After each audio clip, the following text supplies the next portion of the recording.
Hi everyone, my name is Tamara and I'm here with Heartbeat Art and it's for the day of self-expression, joy, and connection. And with me, we have Hannah Garrison, who is an artist in residence for Heartbeat Art. And we're going to be doing a live art tutorial with Hannah. Before we begin, Hannah, do you want to introduce yourself kind of and what you do and your experience in the hospital? Sure, absolutely. Well, again, my name's Hannah, and I've been with Hearts Need Art since about 2019, I think 2019.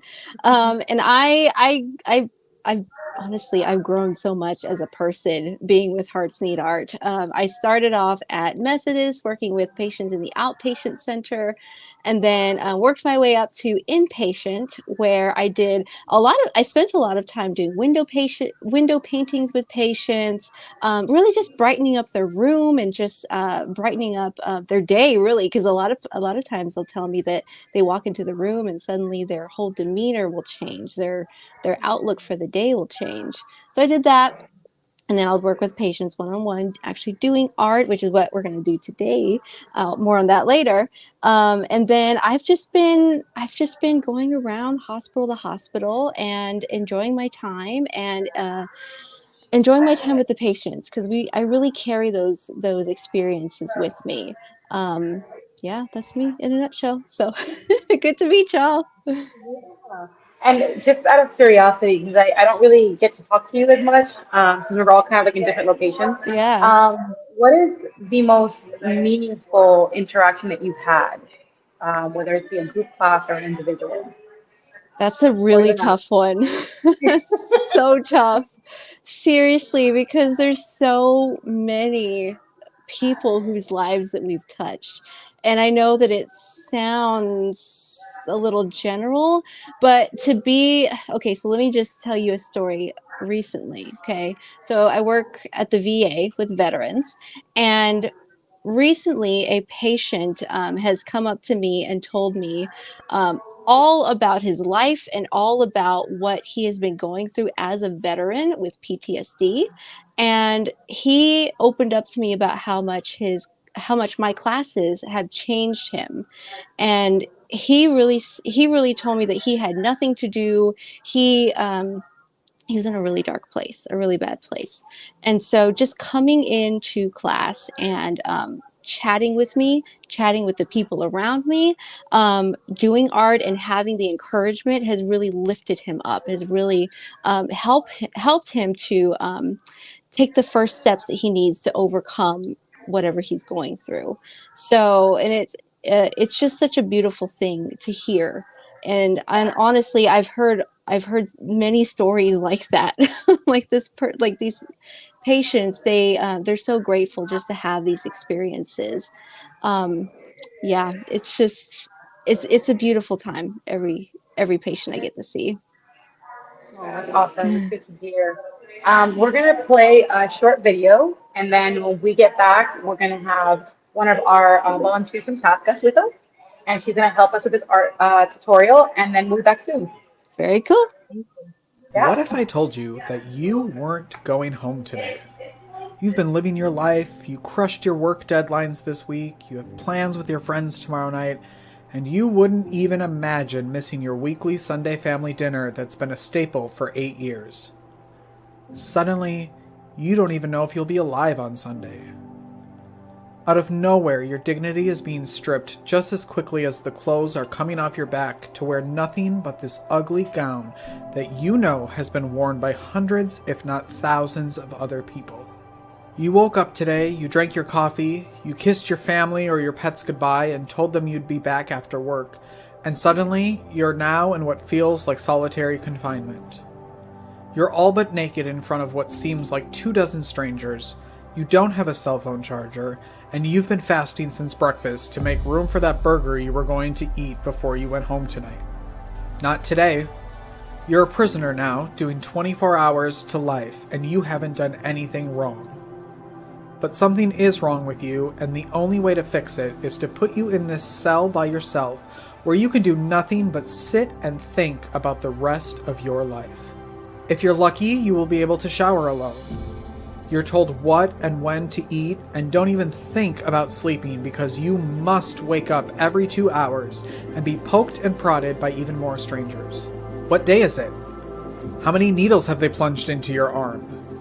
What's in this IV? Have you pooped yet? That must be monitored, so don't forget to call your nurse when you do. When do you get to go home? Is that even an option? Are you going to die in here? This is how some people are forced to live for the rest of their lives, and this is the environment we put them in to heal. Don't most people go crazy without sleep? Remember being a kid and only wanting your mommy when you were sick? They kick her out at 7 p.m. here because feeling love and connection and security and maybe, just maybe focusing on something else besides whatever brought you here might somehow be harmful. Don't get too comfortable though after Mom leaves because we need to take your vitals. There are over 500 different sounds that can be heard in an average hospital room, and that never stops. Not for lunch and not at 3 a.m. Don't get too comfortable, but please get well soon. Every hour there are countless knocks on your door, and you can never say, "No thank you." Doctors, nurses, the damn person that takes your blood seemingly 54 times a day, or your daily dose of toast and cold coffee. You're so excited when the person who cleans your bathroom arrives because you know they don't want anything from you. What if every day you knew one of those knocks was from someone who wanted nothing from you, but wanted to provide you with an opportunity to feel more like a human being? Imagine if every day someone was able to interrupt the pattern and gasp, you actually had something to look forward to. Something that could bring a smile to you, your loved ones, and even your care team that you realize have just been human beings all along too. Would you rather this room you're unable to escape resemble a test lab or a music venue? Maybe it looks like an art gallery full of custom art made just for you. Engaging in the arts can do so many positive things. Some of the long-lasting effects of having access to a creative outlet while in the hospital are seen by fewer call button pushes, less pain and requests for pain medication, improvement in overall attitude, a feeling of connection with healthcare staff, and as we've all heard, laughter is the best medicine. Imagine the hospital experience if you knew all of this joy was waiting for you.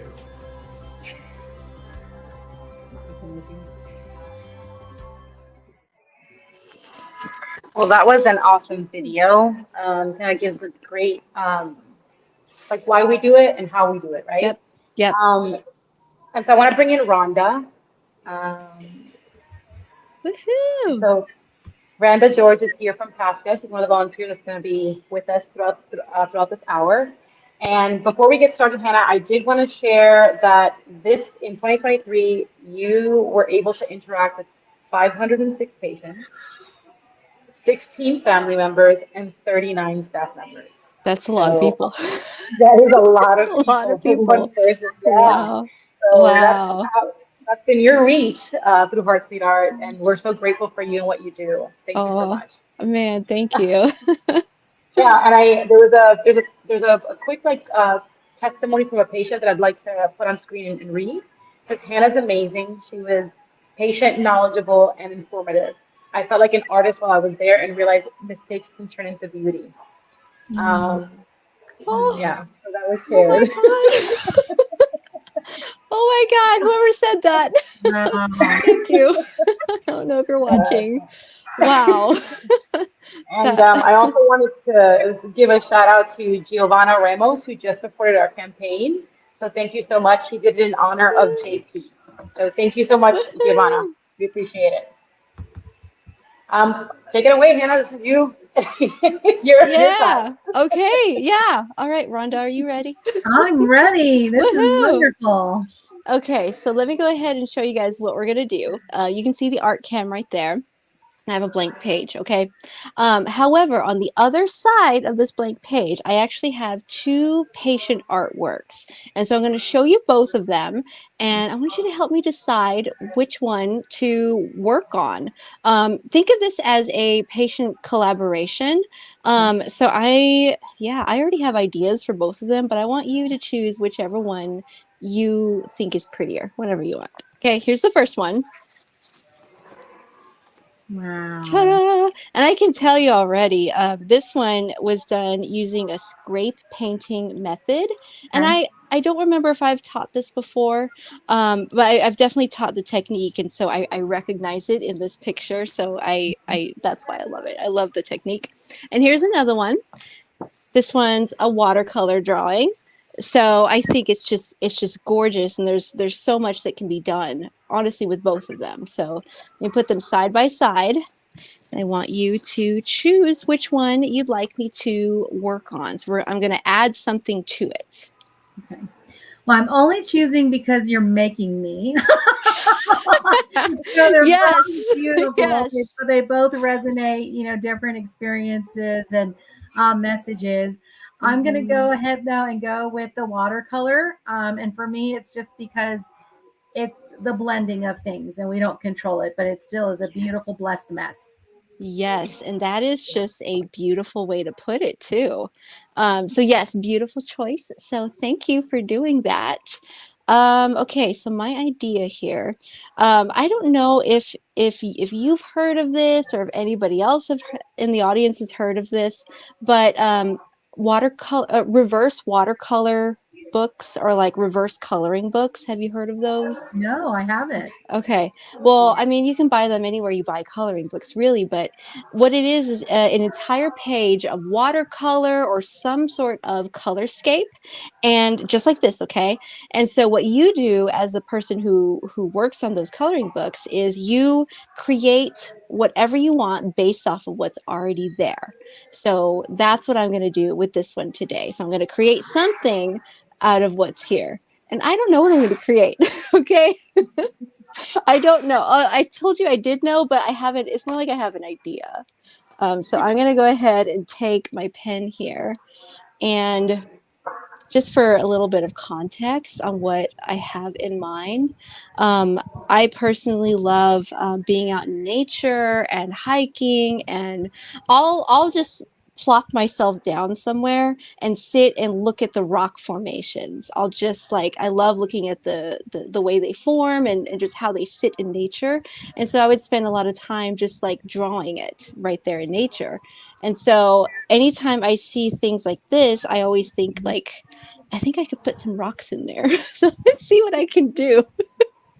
So, okay, let's start. Maybe I'll start here. I'll start doing something very easy, I think. And that's literally just going off of what is there. And this is normally kind of the idea that I like to leave with my patients or teach my patients sometimes, is that you can work with so many situations and sort of turn anything around into something that suits you, something that works for you. You have control. Even if it doesn't look like you do have some form of control, and it's so important to be able to recognize that you can take that control. I hope that makes sense. And I don't really know where this is going, but I'm going to pretend this is a bit of moss right here. That's what I would do. I would just sort of sit down and do these sort of textures. Hopefully it'll look a little bit more earthy eventually. You can kind of already see the leaf or the forest. Beautiful. There's something there. Rhonda, do you have any experience with art? My mom is an avid art drawer, and my husband actually sketched during college and high school. So I lived through them. I get to see their beautiful art. Yeah. But I am more into photography, so a different type of art. Yeah. But definitely using, nature as my landscape through the lens. Oh, that's beautiful. I don't have too much experience with photography, so it always kind of blows my mind when people can think of compositions and create just beautiful works of art using photography. So kudos to you. Okay. Hoping this is a bit more rock-like right here. Wow.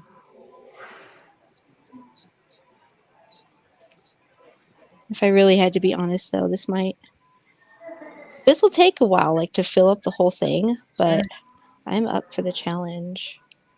And is it like your plan to like just make different rocks, or are you gonna make like is your plan to just like do a landscape type like Depends on where the artwork takes me, I think. okay. I feel like sometimes these things require like you have to sort of collaborate with the medium itself. Like it's about collaboration and what is it, compromise with the medium itself. Yeah. So I want to bring out whatever is already there. And actually that's actually an idea that sort of stuck with me. Whenever I was trying to overcome a lot of health challenges for myself, the idea that I can use what's around me to help me deal with whatever I'm dealing with, deal with the symptoms I was dealing with. Ooh, so this looks like a piece of wood to me. Like it's all about getting lost in the textures and lost in the piece itself. Yeah, this looks like wood. I just love this concept, how you're able to take somebody else's, product or, something to start with, and then you're overlaying and enhancing it. I just love that, where it's a true collaborative effort at different times, right? And this could Thank be you. you that continues with everybody. Like you could hand this over to somebody else later and say, go ahead and add your additional, vision.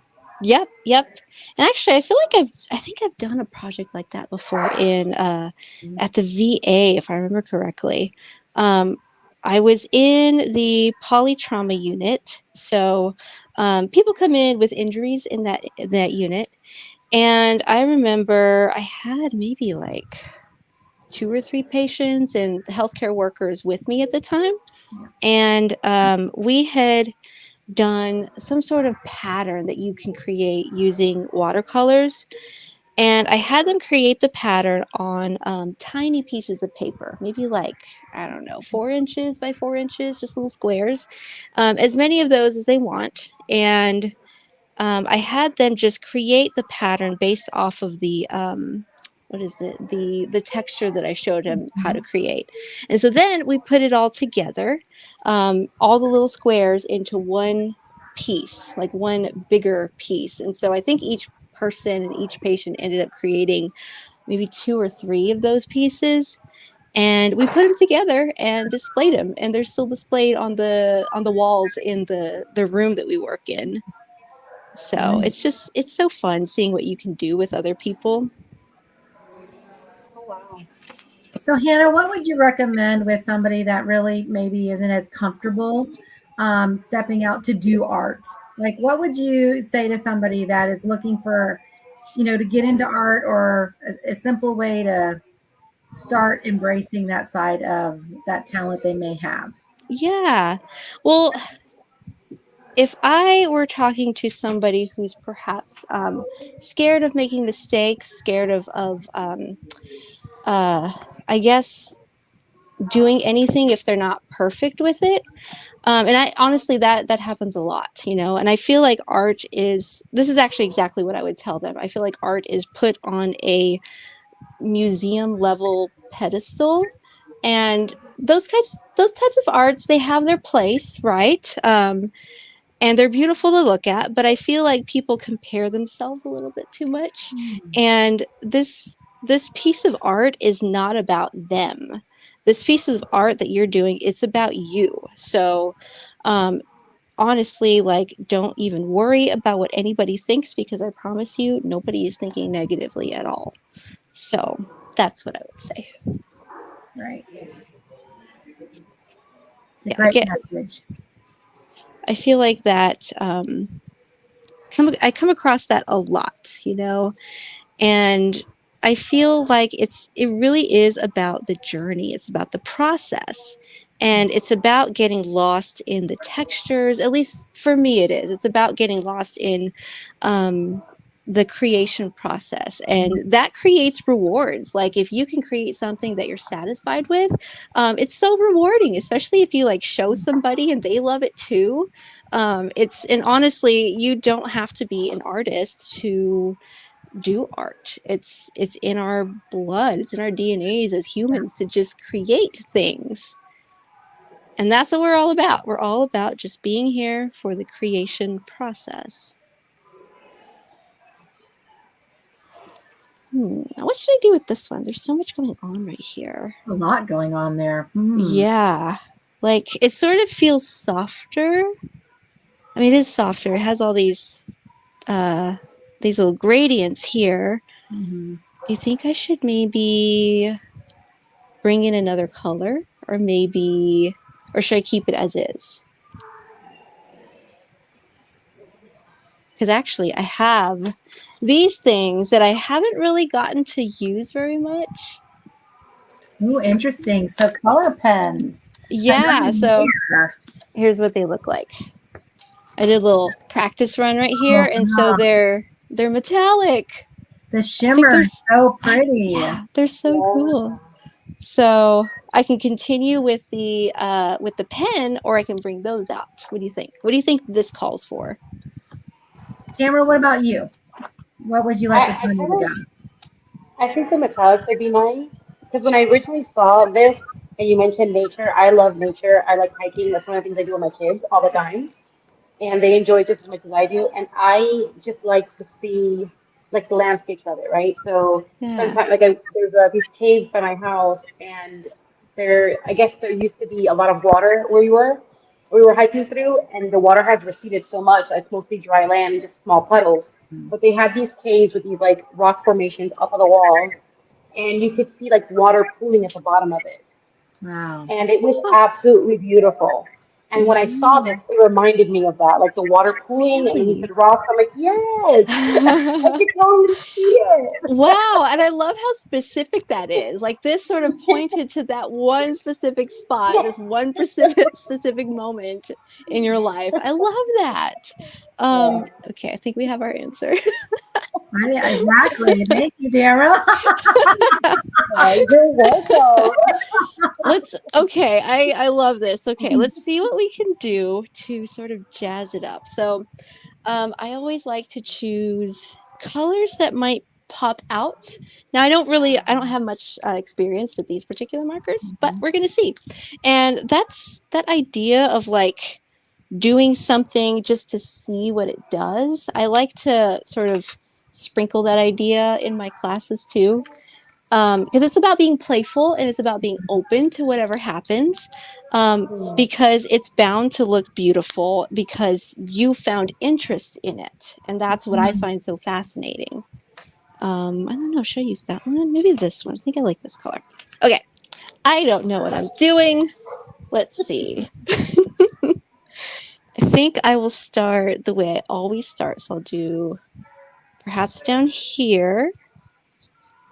Ooh, this is really pretty. Can you guys see that? Yes, it's got a shine to it.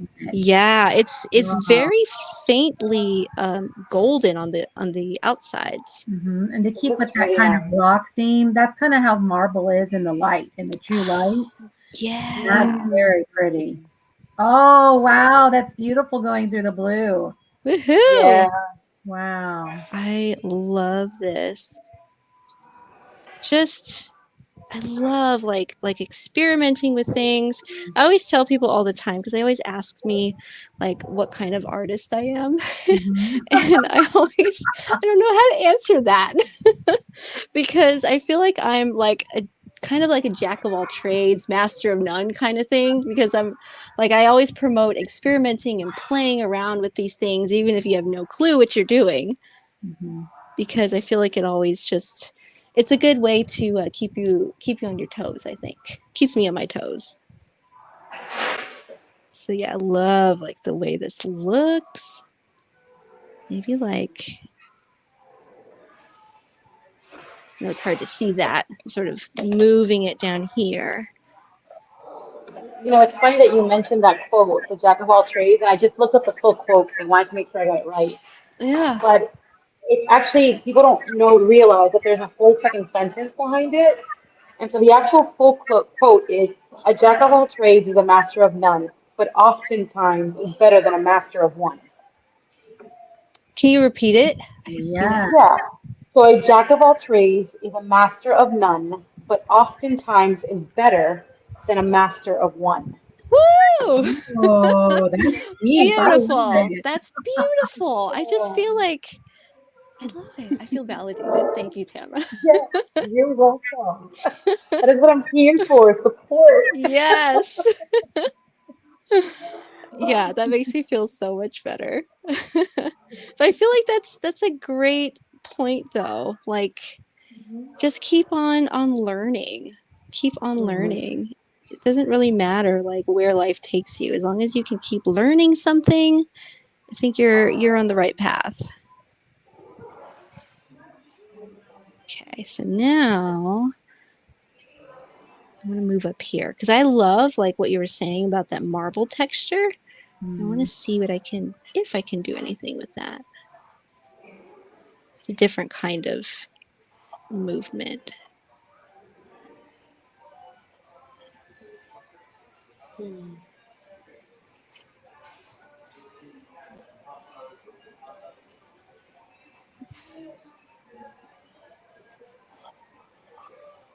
Don't quite know if I'm actually doing that marble texture, but it's fun anyway, so it's okay. Gonna keep going.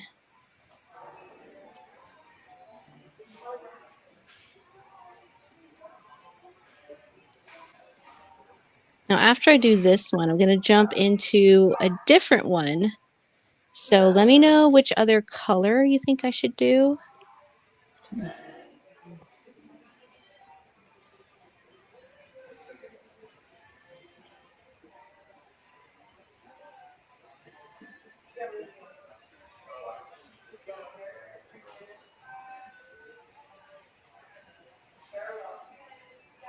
I wanted to ask you, Rhonda, do you have any questions about like maybe what it's like in the classroom or maybe what it's like when I don't know, doing window paintings or like one-on-one on patients?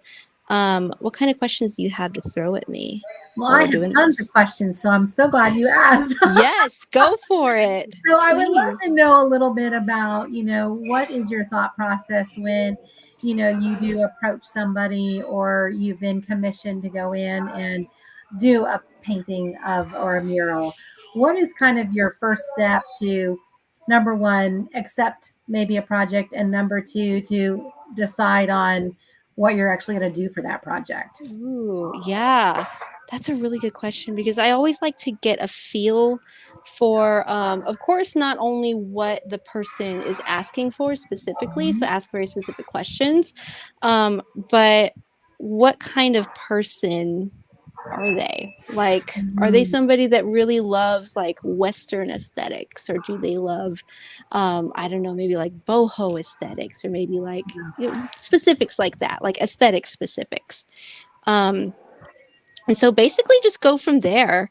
I will sometimes get asked to do pet portraits, and those are always fun. And so anytime I do a pet portrait, I always ask them what's their dog's personality or their pet's personality, because I like to sort of base my markings, like the way that I hold the brush and the way that I put the paint down and the colors. I like to base all of that on their personality. So if it's a dog that likes to do a lot of zoomings and runs everywhere, a very, happy dog, I'm going to use really bright colors, and I'm going to use lots of like, I don't know, motion. I'm going to put lots of motion with the paint brushes. if I know it's hard to like visualize it, but that's No, I kind of have where I'm 2 going. golden retrievers that I would love to get you. So I have one that's a crazy diva, and I have the other one I call a gentle giant. So I can Aw. totally relate. I can totally relate about the difference in the personalities. Yeah, yeah. Yeah, so you can kind of see where I'm Mhm. going with that. So, yeah, that's the basic idea, just sort of getting a feel for who the person is and whatever I'm painting. Well, let me ask you this as a follow-up then. So it sounds like you're Yeah. getting your inspiration from individuals that you're helping do in a specific a painting for or another type of landscape. But if we had to do something for you, Hannah, and go paint something, what would you want us to know about you that we would be inspired to do a creation for? Oh. Well, at first I'd say that's really sweet. Wow. Well, I mentioned earlier that I love nature. Um, and I'm really, gosh, I love nature, but also like outer space too. Like galaxy colors, that's my thing. Um, gosh, okay, I would say if you could paint me a watercolor landscape on the wall, I would be so happy because there could be so much I could see on the wall on the mural. That would be fantastic. Oh, I love that. And I love that you gave us a space element, and not more just space in the universe, but telling us, give me a whole wall. Right? You did not limit us. What a beautiful thing. That definitely shows Oh, your creative nature. thanks. Yeah. Got a question for you now. Okay. What other color should I use? Where should I go? What other color should I use? What do you think? What are your thoughts? That shimmer. So I love the marble, but I want to kind of do like something a little deeper to contrast it to make that kind of pop a little bit more. So, and if you're are you going to go down to the right side? So, because there's not a lot of red there. So maybe if we do something in the red or a brighter orange, that'll complement the left side of the picture. Okay. So when you say red, do you mean this one right here or Going the over to where your bottom finger is, this right? one? So we can bring some red into that side of the Okay. painting. Let's do it. So we got some red right here. This one here. So let me see if I can test it. There it is. Beautiful. And what we're doing right now, this is actually something that I've done with patients. Like sometimes we will collaborate on something that they want to do. So this is actually a perfect example of what a one-on-one Yeah. lesson in somebody's hospital room can look like. It's Oh, just, wow, I I love love how that. you said that it's rocks, and I can just see like the sunlight hitting a cliff, and all the imperfections and perfections are hitting the rock and lighting it up. I can just Ooh, see it. It's so beautiful. that is such a like that's so specific. I love that you said that like it's about the sunlight and where the sunlight hits. I love that. Let's see. I'm imagining maybe some roundish rocks here. I don't know. There was something about the way that area moves. Yes. Something. And I love how you're being very mindful of the variations in the color. I can definitely tell you're being very thoughtful and like making that a little bit more prominent. Yeah, I mean, I like to bring out the qualities in the mediums that I'm using and the qualities of honestly the people that I'm working with because it all the way I interact with them just depends on their personalities and what they like to do. So, and honestly, anybody who works with the hospitals in that setting with patients, like you have to be able to really listen to them, really um, go off of how they're feeling, and that requires a level of empathy too. Mhm. What should I do with this? Should I continue the red over here? What do you think? I'm kind of I think we maybe change it, right? Make that kind yeah. of very. I'm kind of Let's leaning to see. like a blue or something to sharpen that purple. Yeah, that's a good idea. So we have like this dark blue here, and we have this light blue. Yeah, that's Let's pretty. see. Okay, so that's the light blue. There is, whoops. There we go. I'm kind of liking the dark blue personally. How do you feel? Go for it. It's one of my favorite colors. That's how I Yes. decorate my house. Yes. I love it. There we go. I want to do something like Wow, that. it's so pretty. It's so pretty when you first put the ink on, and then it's amazing how it dries so quickly and just takes a whole nother element. Tamara, how do you feel about that? Yeah. I saw your eyes light up a little bit there when you did that. It's like dark blue, and then it goes woo, a little light. It's like very impactful. I love blue. It's one of my favorite colors. Same. Blue and emerald green. Like those are the two colors that for me it's like perfection. So anytime that I see blue as a prominent feature in art, in fashion, in wherever, I'm automatically drawn to it. And it's like my house is like different colors blue. Also, yeah, also blue. I love that. Wonderful, wonderful. Yeah. It's Yeah. so funny because when we were house shopping, I didn't realize how connected I was to blue, but all the houses that were staged with blue, I was like, I like this house. I like this house. And This then one, my this one. realtor kept on saying, well, do you like the floor plan? And I'm like, oh, I like the decor. Yeah, that's how they get you though. Yeah. That's That's why staging is hilarious. so important. I would do the same thing though, to be fair. Okay, so that's that spot. I'll So just add that. there was like a burnt orange that you were comparing with the gold before you did it. And I think on that top area where the yellow is, you could do that burnt orange. Top area where the yellow is.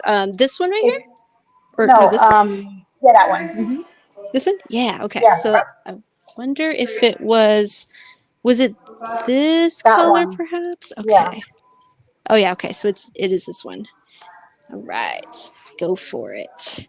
For some reason, and I don't know why, but there's something that somebody said in this conversation that reminded me of an interaction that I had with a patient. And actually, this is one patient that I will probably never forget him ever. Um, I went into his room. This was, I want to say it was maybe at Methodist, and went into his room. And I was doing a lot of window paintings at the time. And this person, he was just sitting down eating lunch, and he had one of the nice rooms. He had like a big room, a big wide window. And so he's just sitting there eating his lunch, and I come in, asking if he wants to do like any sort of art project.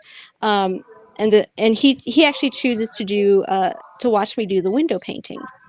And he tells me a little bit about himself because it's again, it's standard for me to just go in there and get to know them, talk to them, do a little bit of like small talk. So I offered to paint Enchanted Rock right there on his window because he mentioned something about loving like hiking, and I think I had been to Enchanted Rock recently. As of that point, so I was like, okay, let's do this. I had it on my mind, so I painted the whole thing, and I talked to him about how to go about like what the thought process was when I was painting it. And he was just so interested, and he even like helped me to paint some of the flowers like in the front. So I drew like the big domes and then like some flowers in the front. So he helped me to paint those, and then I didn't see him again after that. So I went about my business and did my own thing. I want to say it was a few weeks later. A nurse comes up to me when I had just gotten there, and a nurse comes up to me and she says, do you remember that patient that you painted that big Enchanted Rock painting for? Um, well, he had apparently done his own painting, his own mural on his window. He says he's never done any painting before, Wow. but I was just so impressed with him because he covered almost the entire window, big window, okay, with like tropical rainforesty type of scenery. Wow. Um, and it was so detailed. Like I was just so impressed with him. And all he did was chat with me about the process and talk with me about art. And I was just floored with what I saw. And it made the nurses so happy too, because they go in there and they have so much to talk to him about, because there's an entire mural on his painting on his wall. And so it just brought so much happiness to everybody that walked into that room. And it doesn't stop there. Okay. It doesn't Well, stop there. I think I I think you said two beautiful things I just don't want to glaze over, right?